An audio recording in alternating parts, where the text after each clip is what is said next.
current evidence for glutamate. Of course, some products have already their glutamate in their formulation. Branched-chain amino acid, still questionable. Peptides, questionable. Growth hormone, questionable. Arginine, maybe. Omega-3 fatty acids, maybe. But later on, you will see, as I will present you some meta-analysis, when it is all combined in immunonutrition, you will see. So, inoleic acid, still not really that proven individually. But look at that. Kailan actually had done a meta-analysis when it comes to immunonutrition. So they pulled several studies among surgical patients and critically ill patients. And look at that. Immunonutrition actually in general decreases infectious complications.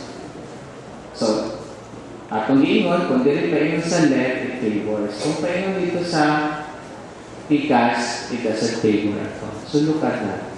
How about when it comes to length of hospital stay? It still favors. But it doesn't favor mortality. So it doesn't follow. Okay? So pwede na sa mamatay. Pero some studies would show na favors, but majority doesn't. Or inequivocal nasa sa tunga. So majority dito. Okay? So most of the specially nutrited products are still questionable. Okay? Napagyapon na siya dito sa tunga-tunga. Okay. The rest, vitamins, role in ICU patients need to be defined. Nothing much good studies or big studies for antioxidant role, particularly selenium, vitamin C and E, and beta-carotene. There are already good studies, but not that big really to promote grade A recommendation. Okay. Short-chain fatty acid and fiber, still questionable. Okay. So, after I presented everything, from the data, so we will try to ask ourselves, so resulti naman ko sa, so does it really improve what clinical outcomes in general? Kailan, Canadian actually had a critical review of evidence, answering some of the common questions. So it consists of 58 out of 475 papers, including are critically ill, human adults, any form of enteral or total parenteral nutrition, and they try to look at the morbidity, length of stay, and death. And all of them are randomized controlled trials. So what had they had? So after assessing, they try to pose the following clinical questions. So we're talking about evidence-based. So they ask, does providing nutritional support compared to no nutritional support make a difference in patient outcome? They say there may be a reduction in complication rates among malnourished patients, but this is not supported in recent trials with higher methodological quality score. Total parenteral nutrition is still not recommended for critically ill patients with intact grade A recommendation. Does providing nutritional support versus no nutritional support favors? They say early enteral nutrition is recommended in critically ill surgical patients. That's grade A recommendation. However, early EN can also be considered in other critically ill patients population. Okay. So if we try to compare the effect of EN compared to TPN with respect to infectious outcomes, they say that EN maintains mucosal integrity as we had discussed previously and immunologic function in the GIP. And mostly EN is more on cost, affordability, and economics-wise its goal.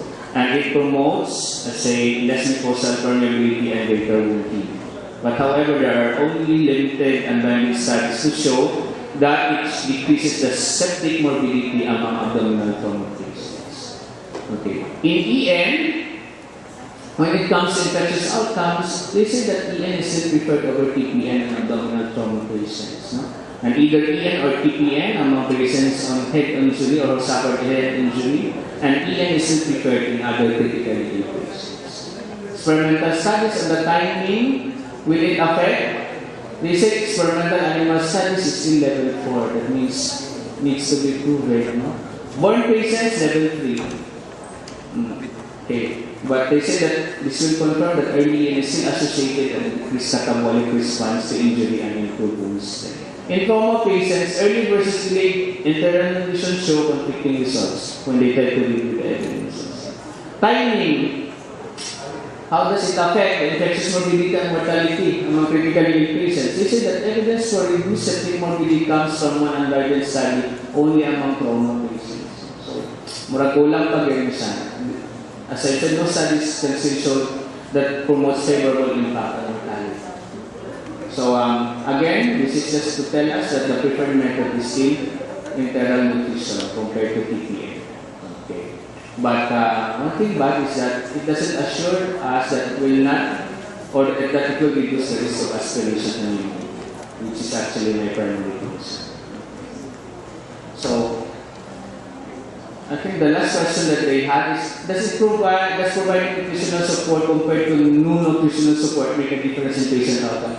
On this review, they say it doesn't, particularly on cost, hours on ventilator, length of ICU, and severity of liver rejection. But the next slide itself, which I will show to you, is there is some form of improvement. But there is some form of improvement because it is actually an evidence-based nutrition management protocol being followed in the ICU. Okay, so I will not go into details. You can download it.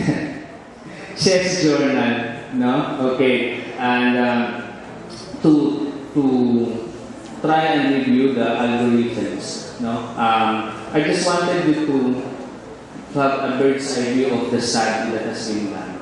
No?